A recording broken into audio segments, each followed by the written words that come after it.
Bonjour à tous et bienvenue sur boursicoté.com pour cette nouvelle analyse technique Forex et matières premières. Et donc c'est fait sur la paire de devises euro-dollar. Hier j'ai attiré votre attention ici sur le fait que nous étions toujours dans ce range, dans une dynamique donc qui était redevenue haussière. Et bien sur la journée on est revenu ici, on avait donc la phase de hausse d'hier, on a réintégré ici les bandes de Bollinger et puis on est venu au contact ici de cette zone des 1,0960. Donc pour l'instant on se stabilise après ce contact, on est toujours ici dans une dynamique plutôt haussière. Donc si les cours ici venaient à casser cette zone d'une manière durable, eh bien on aurait ici une deuxième zone telle qu'elle a été ici sur ces deux zones de points hauts significatifs, des résistances qui se situent ici sur la zone des 1.10. Si cette zone des 1.10 venait à être cassée, eh bien on pourrait reprendre une dynamique haussière avec une zone d'objectif ici entre la zone des 1.1095 et ici cette zone des résistances des 1.1140. Sur le câble, hier je vous indiquais que suite à la rupture ici des 1.22, on avait eu donc une attaque baissière et que les cours semblaient se stabiliser sous la zone des 1.22. On était entre la moyenne mobile et cette zone ici de résistance. Et bien finalement c'est la moyenne mobile qui a gagné puisque les cours sont repassés au-dessus de cette zone des 1.22 et s'inscrivent ici dans une dynamique haussière. Donc clairement si on regarde ici l'intégralité de cette tendance, on voit que depuis l'impulsion ici qui était venue au contact de la bande de Bollinger inférieure, on avait eu des rebonds mais qui n'étaient pas venus au contact de la bolle supérieure. On avait donc cassé cette zone des 1.22, donc on n'est toujours pas sur un contact, mais il semblerait que, ne serait-ce que par les niveaux, on est au-dessus ici de cette zone de points hauts significatifs.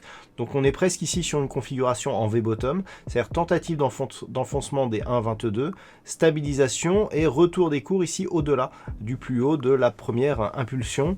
Donc on est clairement ici sur une phase de retournement. Attention toutefois aux histogrammes du MACD qui se retournent alors que on n'est toujours pas venu au contact de cette bande de Bollinger.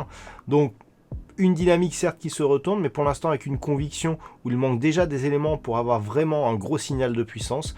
Donc potentiellement ici une stabilisation à attendre juste au-dessus de cette zone des 1.22 sur la paire livre sterling contre dollar américain.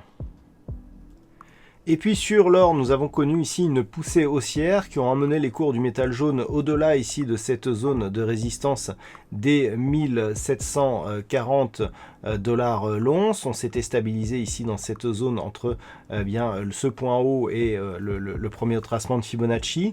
Et puis en début de semaine, on est venu ici marquer un nouveau plus haut significatif. Alors certes, on est revenu ici sur cette phase, mais regardez, la moyenne mobile 20 exponentielle ici, elle agit vraiment comme zone de support sur cette phase de consolidation et les cours reviennent ici au-delà de la zone horizontale des 1738 $ l'once. Donc on est clairement toujours ici dans une dynamique haussière avec comme objectif une poursuite du mouvement ici en direction des 1790 $ l'once. Et puis enfin sur le WTI, après la forte hausse de la veille, les cours semblent se stabiliser ici autour des 32 $ le baril. Alors on approche ici des niveaux assez importants sur le pétrole, puisque je vous rappelle que nous avions cette zone ici des 35,50. Alors on va passer en daily pour bien se voir un petit peu, pour avoir une vue globale de la configuration. Voilà, on avait eu ici ce franchissement de la zone 42,50, 35,50 qui s'était faite sur un gros gap baissier. On avait retrouvé ensuite la zone des 35,50 ici comme résistance. Et puis ce mouvement avait conduit ici les cours du pétrole vers un point bas. Ici, donc cette fameuse clôture du contrat mai à des prix négatifs. Donc depuis, on est sur une dynamique ici de retour à la hausse. Le franchissement des 28 $ le baril a, semble-t-il, provoqué un mouvement d'accélération ici de ce mouvement haussier. Si on revient d'ailleurs en unité de temps H4, on peut constater ici le relais qui avait été détecté donc selon la configuration technique juste avant cette cassure.